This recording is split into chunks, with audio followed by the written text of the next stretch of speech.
Namelocking in Diablo 2 is a core skill that every dueler needs to master. Without namelocking or attempting to namelock your opponent, you're just spraying and praying, which generally means you're not controlling the duel. If you control the duel, you control your character's movement with precision, and therefore your win rate will likely go up.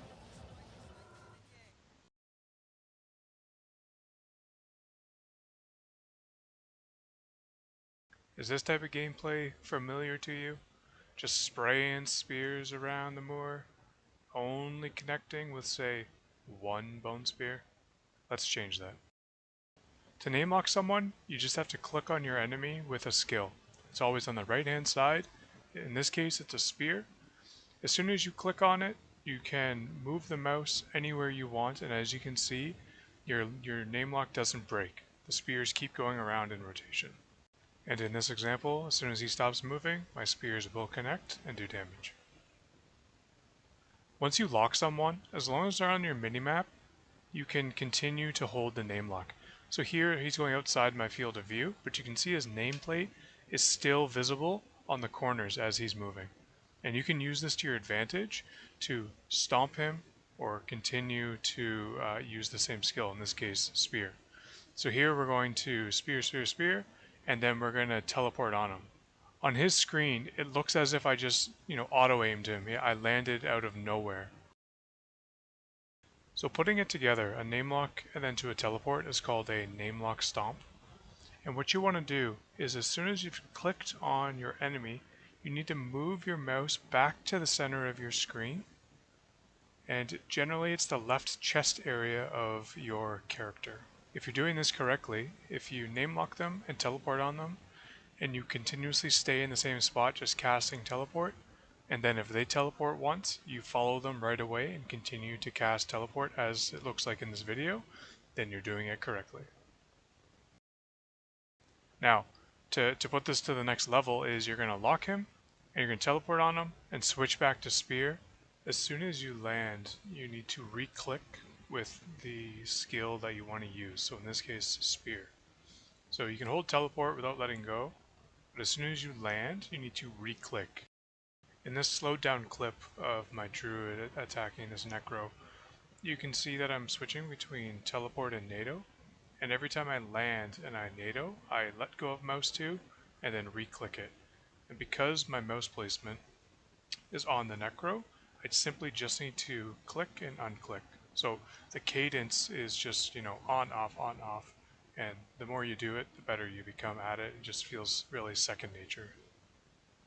This next form of namelocking is what I call cycling skills. So as soon as you have a namelock, on the right hand side, you can cycle skills. So you can go spear to spirit, and then say to prison, all without letting go of mouse 2. So how is this beneficial? Well, for necros, you can do spirits on a barb, and then as soon as they teleport on you, you're going to switch to prison, protecting yourself, and the spirits are going to be homing in on them automatically. In this example, an assassin, you can namelock with Mind Blast, cycle a trap, go back to Mind Blast, and repeat until they break your lock, or in this case, this guy is just sticking around my screen, and I will sit here happily cycling skills until he loses a bunch of his life. Now, in the form of teams, this is even more important. In this example, I'm locking this paladin with spear, quickly going to prison so that he can't walk out of it, and my team capitalizes on it, and we win the round. Now in terms of namelocking to your advantage, you can also namelock a summon, so a golem, a druid, wolf, or bear, oak, shadow master, that type of thing.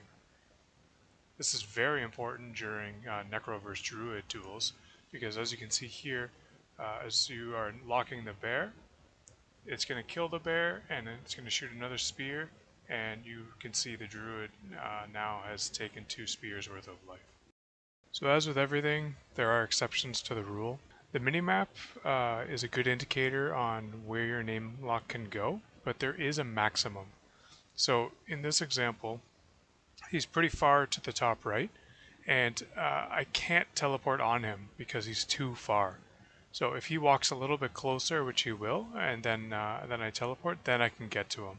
So just be mindful that if your lock doesn't actually proc and you can't teleport on them, then you know that it is the max range, and you'll learn what you can and cannot take as you explore the minimap further.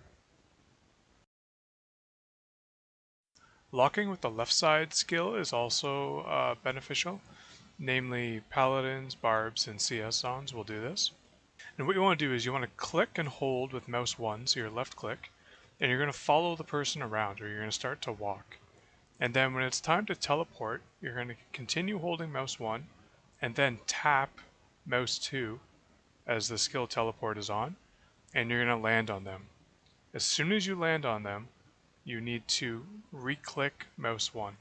Now, every time you do a Namelock Stomp, you need to bring your mouse back to the center, as I'm doing in this video here. And when you get good at it, you can turn a left click lock into a right click chain lock.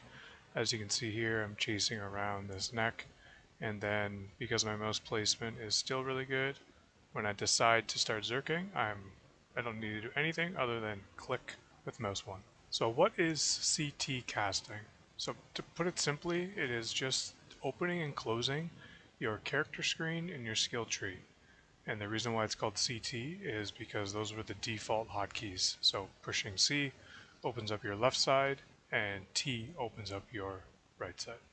Okay, that's a cool story, but what's the point? The point is that you can cast attacks and teleport further by opening up those menus, and I'll demonstrate here. So I'm going to teleport on this potion, place a trap top right. I'm going to open up my skill tree, and you can see that my mouse placement goes from the corner to 4 inches to the left, but then I can move it to the right a bit and place another trap, and you can see the distance gained by doing this. So as I mentioned, CT casting is good for skills as well as for teleporting. It's good to use CT when you're running away from someone because you can create a gap really quickly when fleeing, and this is going to demonstrate it. Just 3 simple teleports, and you can see the amount of distance that the other Sin has gained versus me. Alright, well that's the end of my first PvP tutorial. Shockingly, it's not even 8 minutes long. If there's anything else you guys want to see, let me know in the comments. Hopefully it's helpful to someone. Obviously to you seasoned vets and those who are really getting into PvP, you probably already know all of this. But if not, I hope the video helped, and I guess we'll catch you in the next one. Thanks so much.